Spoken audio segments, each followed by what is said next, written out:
Hello and welcome to Different Perspectives. I'm Paul Indiho in Washington. History is being made in the Middle East as Israel and Hamas enter the first phase of a peace agreement after nearly 2 years of conflict. This landmark deal, brokered by the US and Egyptian mediation, has resulted into the release of 20 Israeli hostages and nearly 2,000 Palestinian prisoners. In Tel Aviv, families celebrated their return of the loved ones, while a cautious optimism filled Gaza.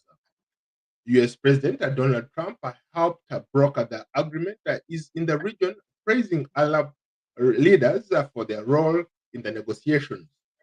He is also the co-chairing an international peace summit in Egypt with President Abdel Fattah al-Sisi. Governance about governance and Gaza's reconstruction.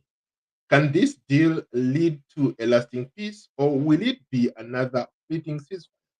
To help us discuss the significance of this moment, I'm joined by my good friend from Nairobi, Kenya, Dr. Edgar Gitua, a security and diplomatic expert at Strathmore University.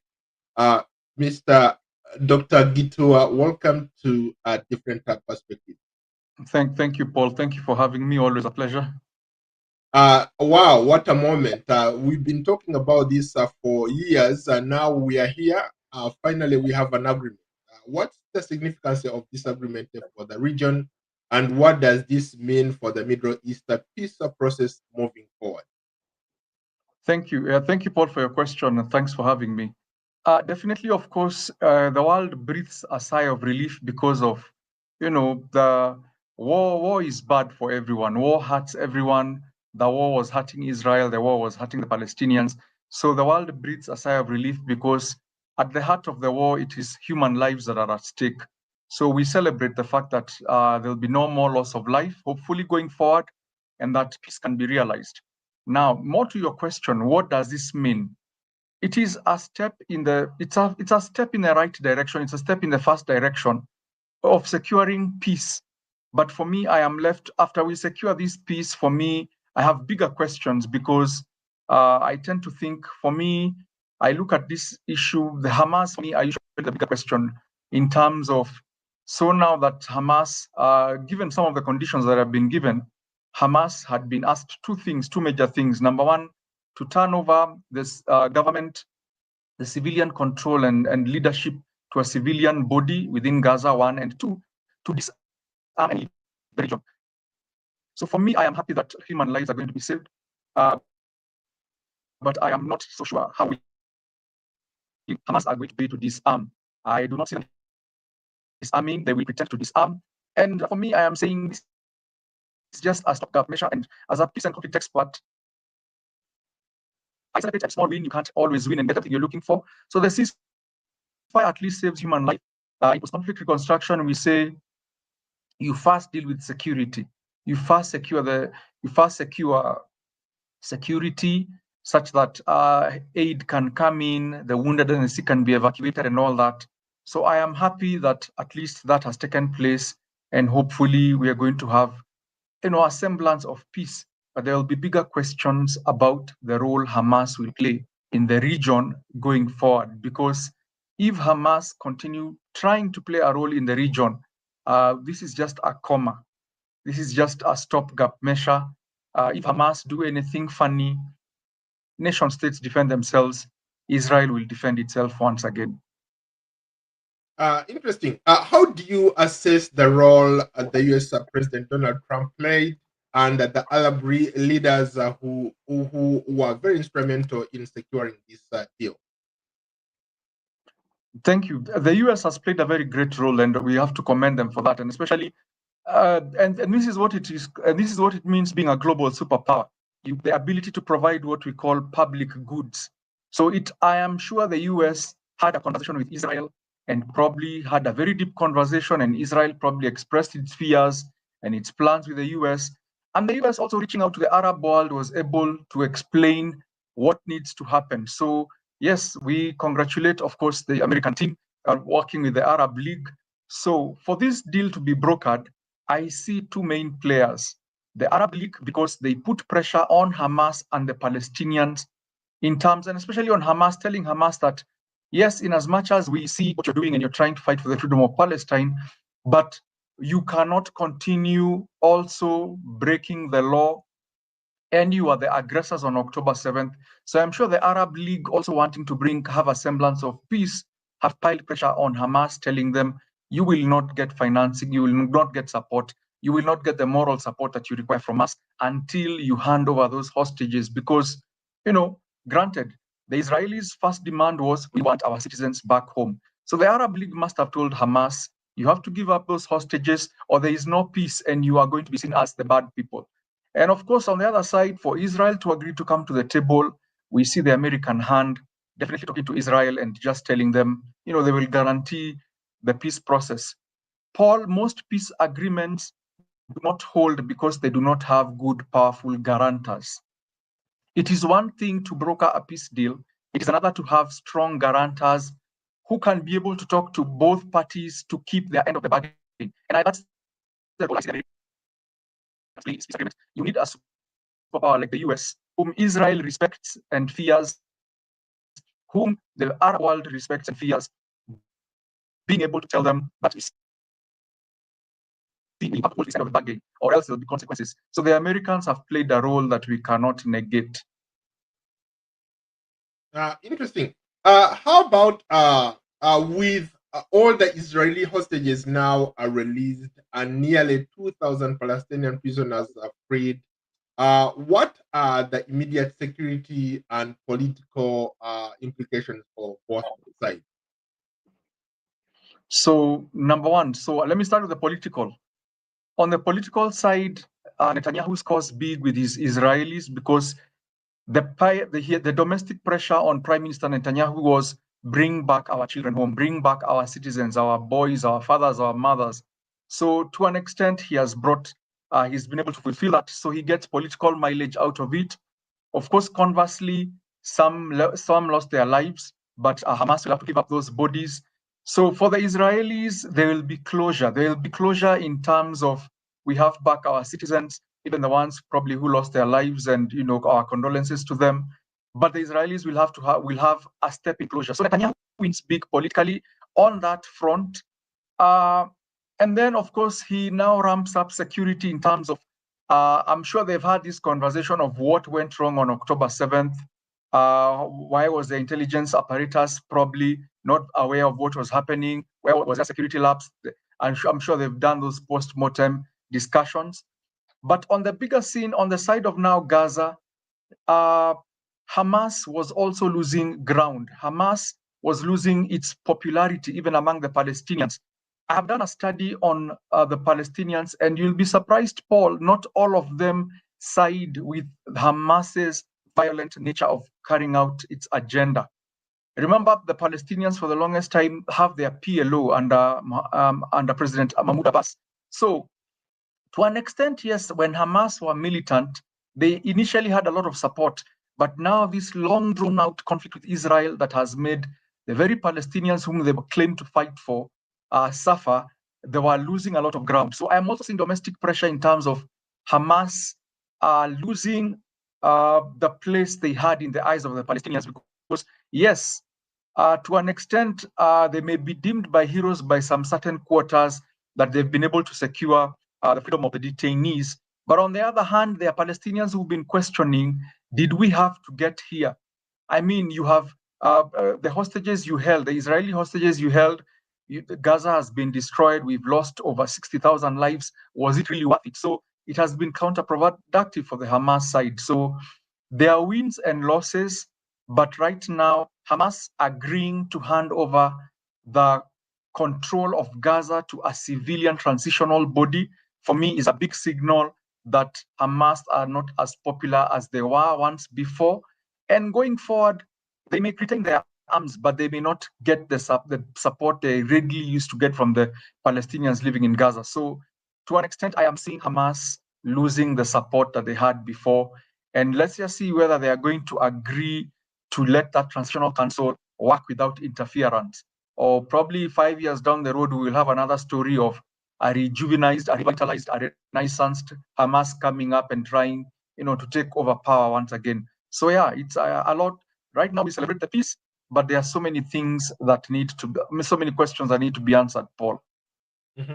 So, what message does this send to all the militants in the region, especially now that Hamas is on its knees? So, thank you. That's a very good question. So, number one, Hezbollah in Lebanon, or Hezbollah wherever they are found in Syria, Lebanon, and Hezbollah are proxies of Iran. So Iran fighting its proxies has lost big. So dynamics to this conflict. When Hamas goes down, that is depletion of Iranian influence. And why the Arab world has come together and closed ranks on this is because the Arab world is not comfortable with the rise of Iran. The Arab world is not comfortable with the bullying tactics of Iran, with the fundamentalist support that with the support Iran has been giving to fundamentalist groups. That is why the Arab League has spoken with one voice and decided, let's get peace in Gaza by that weakening Iran and weakening Hamas. Next, it is going to be Hezbollah. Sooner or later, either through Israel or another negotiated pact, you will find Hezbollah also losing a lot of influence in not only parts of Syria, but also in Lebanon. So going forward, the Arab world, I think, just wants all these countries to live without the fear of Iran hanging around their necks. So it is a big win for Israel from the way I look at it. It's a big diplomatic win for Trump and the US because of being able to set the Middle East and set them in the right direction. But let us just hope that this peace will hold, because this is just it's a small comma in a big document, in a big peace document. It's a step in the right direction. And as peace and conflict experts, we are watching keenly just to see how this unfolds, because there are a lot of lessons for the world to learn from what has happened. How might this deal reshape Israel's domestic politics? Does this deal cement Benjamin Netanyahu as the ultimate leader of all time for Israel? Or maybe once this whole thing is settled, we could see him even lose power? Is that a likelihood that this will happen? That's a very good question. You asked the correct question, because this result is a double-edged sword. And let me explain it. There is a theory in international relations called neorealism. And one of the arguments that neorealism gives is that for leaders to cement popularity back at home, they create an external enemy. Whenever a leader has winning support back at home, you get an external enemy which number one, deflects pressure from you, from your pure performance domestically, and it galvanizes the country to speak with one voice because you are in a wartime. Now, if you use that theory, already remember Netanyahu back at home. He's been having Prime Minister Netanyahu. He's been having his mixed politics. The past, even before this Hamas attack on October 7th, he had been on slippery ground because for the longest time it is coalition governments that rule Israel. There is no one party that is able to get the outright majority they are looking for. So now that we have vanquished the enemy, now that Israel has vanquished the enemy, it can go two ways. Number one, he will definitely wallow in a lot of praise. He'll definitely get a lot of goodwill in the short term. People will be happy. He has brought back the Israelis home. He has secured Israel's borders. He has proven to the world that he's willing to fight for Israel to the end. So on that account, he gains a lot of popularity. But then going further, now that the hostages have come back home, domestic pressure now shifts on what needs to happen within Israel. That now the normal governance issues in any country in the world now come up. So now people start asking, did he spend too much time in the war and he forgot our infrastructure, he forgot, our economy? Now he's going to be asked, of course, they'll be given I'm sure probably his Knesset will probably be a bit kind to him. But sooner or later, politicians are politicians. You'll start hearing politicians asking him, and other party leaders now asking tough questions. What about our economy? What about our healthcare? What about our taxation? What about all the normal governance issues are going to come up? So this is going to buy him some goodwill, but only for a season. Sooner or later, he now needs to refocus after securing Israel's borders and securing whatever he needed to secure is now the tough questions of the day-to-day governing. And Israel politics, where they have reached, there's no one party that gets a majority. So it depends on whether his performance could attract new coalition partners, bolstering his image and making him more powerful in government, or he could remain at the same time and then sooner or later people tell him, okay, you are the wartime prime minister that we required. Now it's time to build a nation. Let's hand over to somebody else. And it could go either way, Paul. It could go either way. But my assessment is that this is going to buy him some goodwill for some time. And then sooner or later, Israel's politics are going to catch up with him. And he'll now be asked, what are you doing about the Israeli economy? What are you doing about our domestic issues? And sooner or later, because human beings, Paul, never get satisfied, no matter what you do for them. They will celebrate you for one. They'll celebrate you. Remember, they celebrated Jesus, and then the same ones who could crucify him. So, yeah. So I think being a pragmatic and a very experienced politician, he understands after this peace deal, after securing the hostages, he needs not to dwell in the complacency of that success. He now needs to turn his attention on the domestic Israeli political scene and the issues affecting Israel, and now just with all hands on deck, work on that. Otherwise, they will forget he was a hero. They'll forget he's the one who was the prime minister who took them through a difficult period, and they'll vote him out. I mean, they'll be baying for his blood. Mm-hmm. How about similarly across in Palestine? Where does this put PLO and even Hamas for that matter? Okay, thank you. I have seen Mahmoud Abbas was invited for the meeting, and of course he was definitely going to attend, because ideally the PLO for the longest time has been the voice of the Palestinians for the longest time. That has been the voice of the Palestinians. So PLO is going to become increasingly stronger. PLO has been the moderate, for the longest time, PLO has been the moderate group that has run Palestine. So they are definitely going to get more mileage. To what extent Gaza will allow, or Hamas will allow, the PLO to take over Gaza, that remains to be seen. So right now, definitely what's going to happen is we're going to see the Palestinian Authority becoming more influential, and Palestine could just gravitate and say, instead of having this group called Hamas that really brought us all this destruction, let us just remain under, let us remain with the PLO, and we are able to run the country. Because for the longest time, in my assessment, Israel has had a good working relationship with the PLO. They've been able to come to some agreements. They've been able to conduct themselves in a civil manner. I am not saying it was all peaceful, but at least for the longest time, the government in Israel and the PLO have had a working relationship, have had some understanding. Hamas are the radical ones. For me, Hamas has always been the problem. If the Palestinians could, they should just get rid of Hamas as a group. And hopefully we can move towards peace and a long-term solution within the region.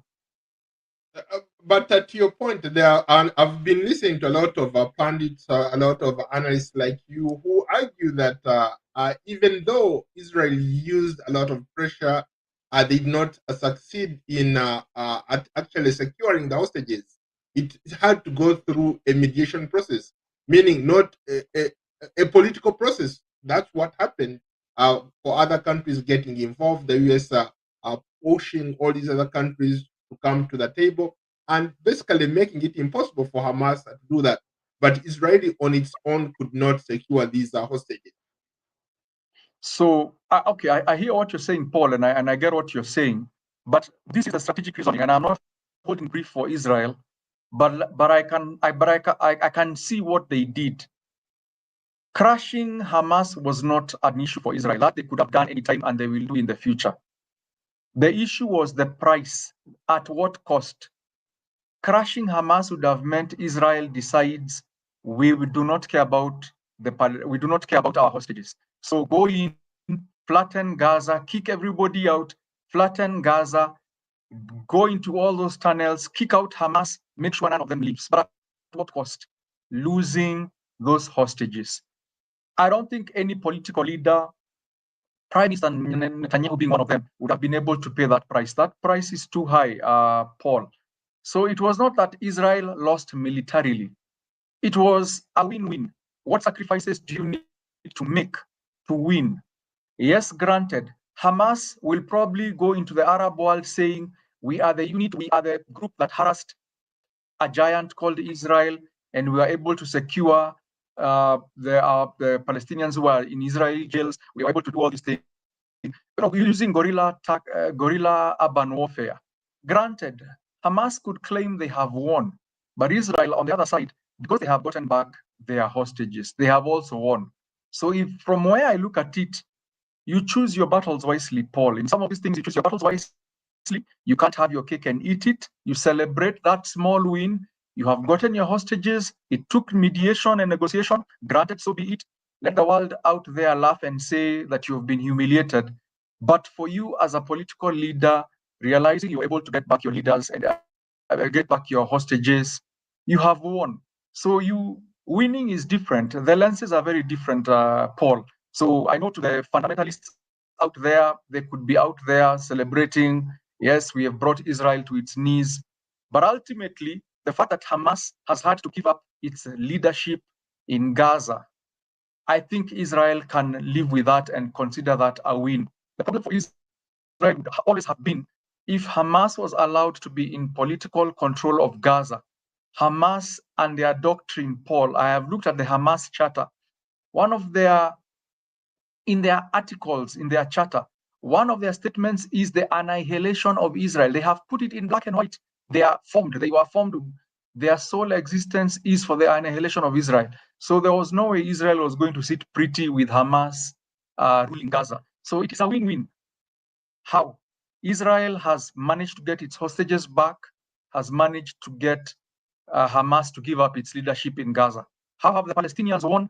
They have been able to get, Hamas has won by getting back its, the people who had been jailed in Israeli jails, over 200, I think, and some other detainees, over 1,000.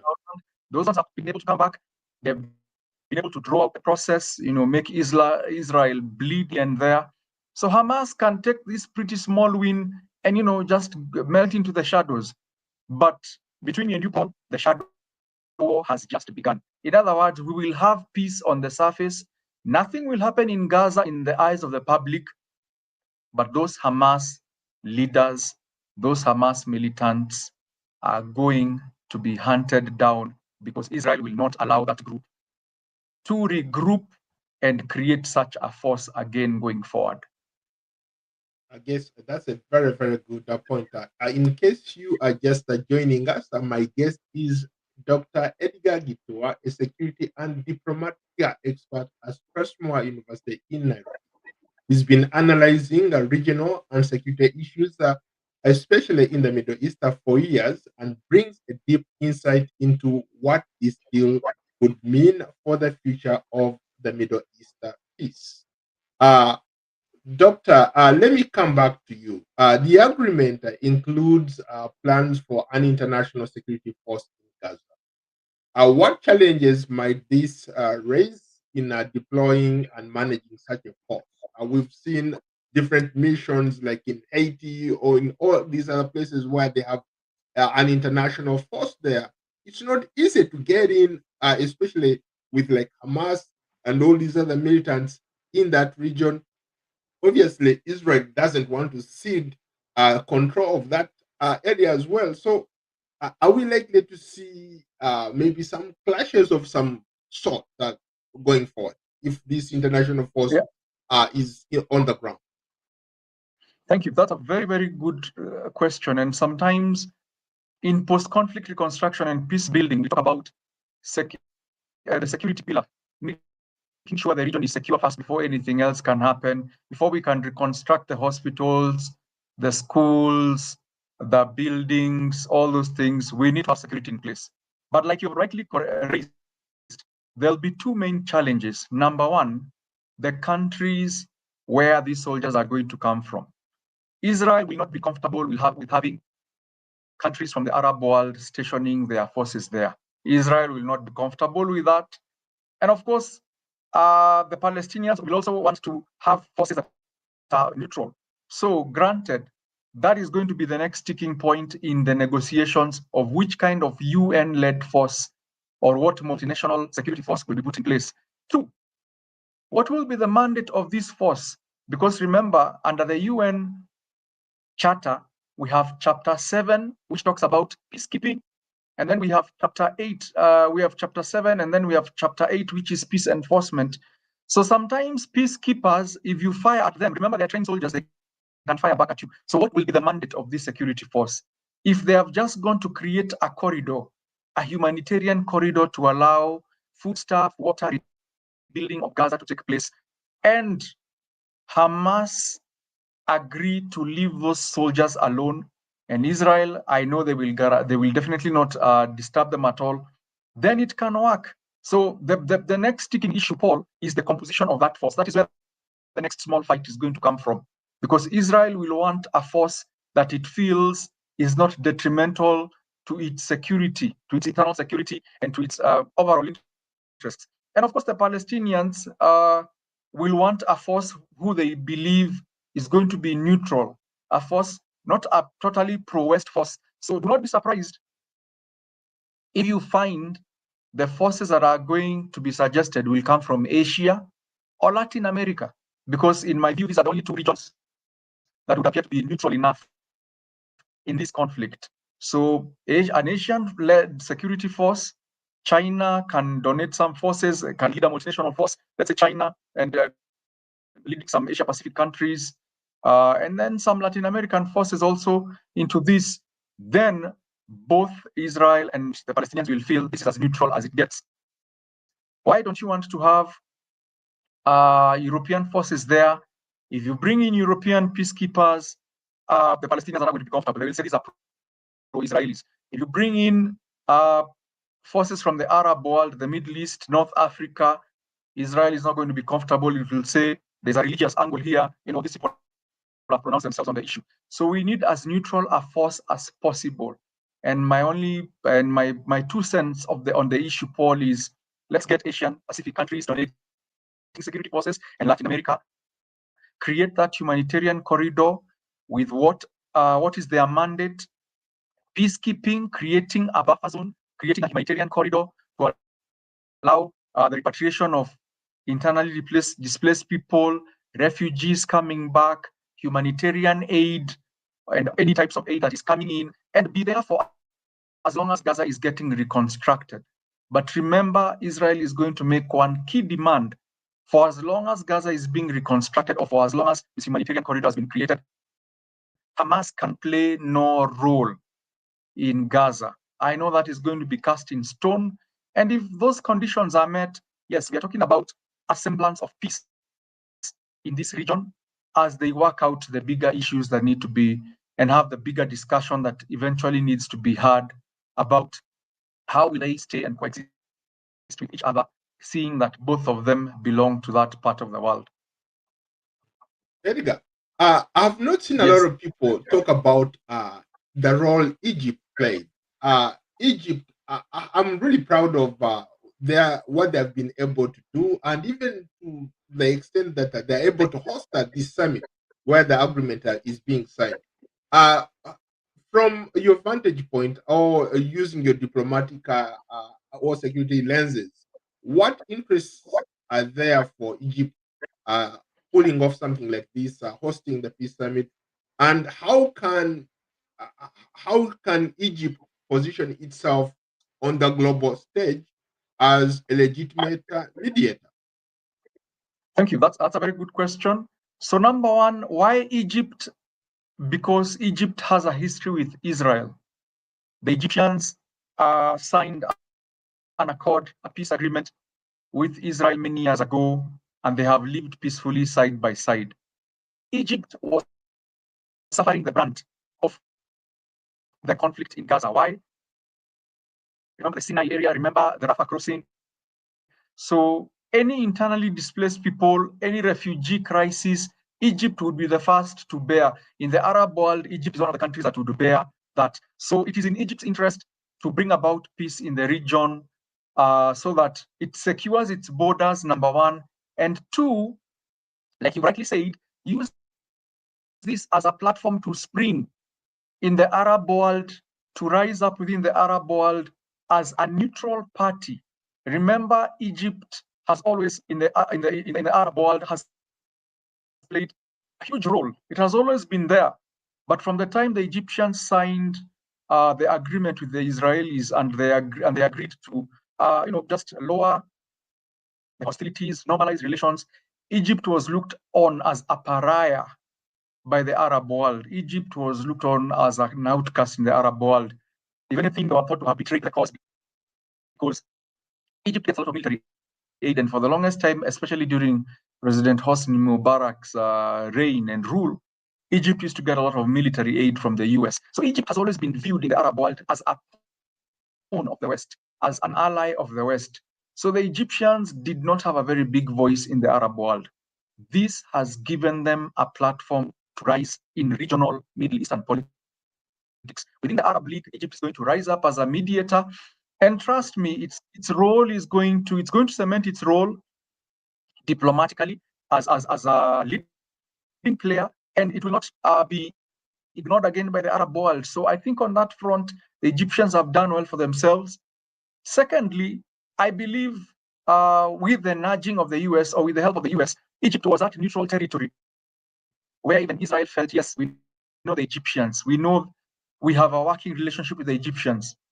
So Egypt was that neutral party that both the Palestinians and the Israelis would have agreed to listen to and would agree to go and have talks.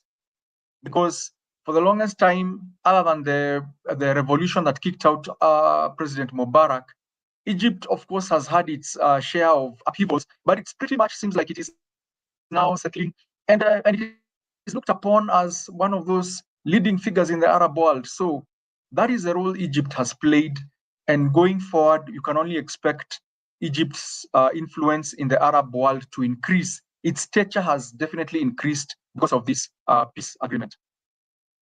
How about how might this development influence a broader regional relations, particularly between Israel and countries like Saudi Arabia, Qatar, which was also very instrumental in bringing this thing together? Remember, like about 2 months ago, Hamas negotiators were almost killed trying to talk about the same issue here in Qatar.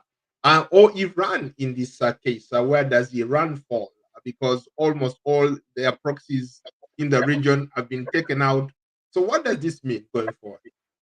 Thank you. So, like you rightly said, we get a reset into the politics of the Middle East. This is a regional reset of the international relations of the Middle East. Why am I saying that? Iran is going to lose influence. The Arab world has proven it can speak with one voice under the leadership of countries like Egypt and Qatar and Saudi Arabia to craft peace without the meddling hands and fingers of Iran. So Iran is going to be the loser of all this. I keep saying, and I have said this many times on different platforms, the October 7th attack by Hamas on Israel, the target was not even Israel per se. The target were the Abraham Accords that Israel had already entered into in the normalization of relations between Israel, Bahrain, Saudi Arabia. The Arab world had reached a place where they were now beginning to realize that Israel is here to stay, and we can have our relations with the Israelis. So, from where I sit, Paul, Iran is and I feel after Israel agreeing to this peace agreement, this will catapult. It will take back Israel and those Arab countries back to their Abraham Accords. They will now revisit that conversation, and the Arab world will now begin to really realize, yes, maybe we can now have a conversation with Israel now that they look like they are willing to give this Palestinian discussion further thought and deeper thought. So the Arab world is going to start normalizing relations with Israel. So Israel has won big. For me, in as much as anybody else out there may argue that Israel has lost, from a diplomatic perspective, Israel has won because they have been able to prove to the Arab world, if you give us reasonable terms, we are willing to come to the table and we can strike a deal. And that's what the Arabs need. So long as they can see we have someone who we can negotiate with, this begins the conversation. And not only the Abraham Accords could even be widened to include other countries that initially were not in them. So ultimately, you will start seeing a reset. And why is all this being done? Iran, the bully of the Middle East, from my perspective, is going to be isolated and will find itself having fewer allies. Remember, Iran has meddled in Lebanon, in Syria, Iran in Yemen, spreading its Shiite, brand, fundamental brand of Islam. So, and the Arab world is not comfortable with how Iran has been trying to micromanage and dominate the region. So, in deeper geopolitics, Iran loses, Israel and the Arab world gain, and ultimately Egypt, which is in North Africa, also gets a strong foothold within the Arab League. How about the issue of very close that again, let's stick to Egypt. What role can Egypt play in Sudan? It's also a neighbor. If it's able to mediate a peace in across the pond, why can't it mediate a peace with its immediate neighbor, Sudan? There's been a conflict going on, pretty much the same kind of things, where you have RSF and the Sudanian military just fighting each other. Can Egypt play a role there? Thank you. That's a good question, but I'll give you a very blunt answer because I've been looking at that for some time. The problem now when we come to Sudan is that Egypt is an interested party in the conflict. Egypt supports Burhan, the leader of the Sudan Armed Forces. Egypt wants Burhan to win this conflict and remain in power. So there's a conflict of interest, all right? There's a very huge conflict of interest. So the Sudan conflict, Pondio, as we digress a little bit, is complicated because of those regional interests.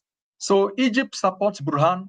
Libya, there's a general called Khalifa Haftar. He supports Dagalo, all right? So we have all these countries in the region that have their own interests in the Sudan conflict. So Egypt, in as much as now we praise Egypt for what it has done in Gaza, let Egypt take that win.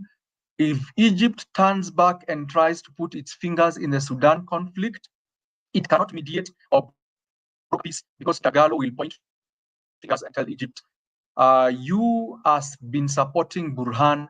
You want Burhan to become the leader here, so we are not listening to you. That is the complication for Egypt. So, I mean, Paul, you can't be an angel on all fronts. So everybody has skeletons in their closets, and the Sudan conflict is a skeleton in Egypt's closet. So I don't see Egypt being allowed to mediate in the Sudan conflict because they have an interest in it. They are an interested party in it.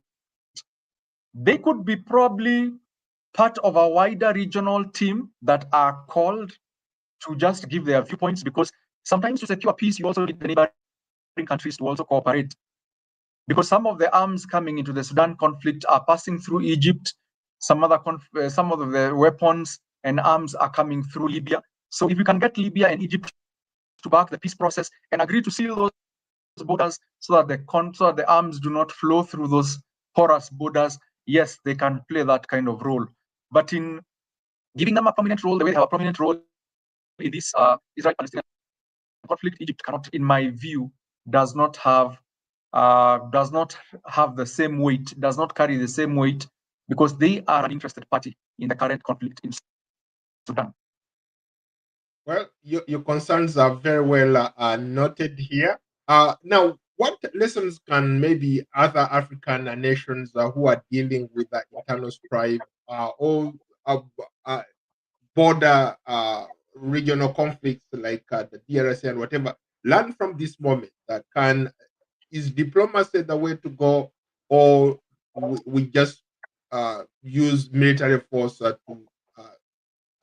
bring pressure to bear? Thank you, Paul. That's a very nice question. I am a realist at heart. Even in the theories, I'm a realist at heart. I like hard politics. I call it as it is. The biggest lesson humanity needs to learn right now, and this extends all the way up to the Russian-Ukrainian conflict, that all conflicts come to an end sooner or later. All conflicts at some point are going to come to an end. The costs are going to be different, the situations are going to be different, but sooner or later, conflicts cannot just go on in perpetuity. That is the big lesson for all humanity to learn. But more so, turning to African countries, it is in understanding the role Egypt has played, the pragmatic role Egypt has played in helping to secure peace as a neighboring country. Egypt borders Israel. And those refugees, that humanitarian crisis, was going to become Egypt's problem if Egypt did not agree to step in and play an active role in stopping this conflict or in helping to mediate. Egypt was going to be the losers. Why? The Rafah crossing, all those refugees coming from that region, from that war-torn region, they were going to end up in Egypt. Remember, as we speak, the refugees running away from Sudan, some of them have probably entered into Egypt. So Egypt was a nation under siege from conflict on most of its borders. So all African countries need to realize that when there is a problem in your neighbor's house, and this is a lesson for Kenya as well, if South Sudan is not okay, our Kakuma and Dadaab refugee camps are going to overflow. That is going to become a problem for Kenya. If Eastern DRC is not at peace, Rwanda and Uganda, and Burundi and Tanzania are not going to be at peace. So regional countries, neighboring countries to any nation that has a situation where there is conflict and there's an upsurge of refugees and internally displaced people, they need to take an active role, participate in trying to bring about peace. Because what you think is your neighbor's problem, sooner or later becomes your problem. So that is one way I look at it, Paul, that we need to be our brother's keeper, so to speak. Countries need to do the right thing. And ultimately, just at the back, regardless of whatever interests a country may have, ultimately, countries need to realize that, these are human beings, these are human lives that are getting lost. These are human lives at stake. So we need to do the right thing so that we are able to at least save lives and, make the world a better place in our own little way. Well, Dr. Edgar Gitua, thank you so much for your time. Thank you so much, Paul. Thank you, and always a pleasure. Likewise. I enjoyed the conversation. Thank you so much. Thank you so much. We want to know what you think about the significance and the challenges of this historical code signed in in Egypt. Share your thoughts and comments in the comment section below, and don't forget to follow, like, and subscribe to Paul Ndiho on Substack, X, Instagram, Facebook, Threads, LinkedIn, Blue Sky, YouTube, and Spotify. Stay tuned for this continuing coverage on this platform. We look forward to hosting you on another edition. Bye for now. Take care, Doctor. Thank you so much. Thank you. Okay, stick around for a minute. Okay.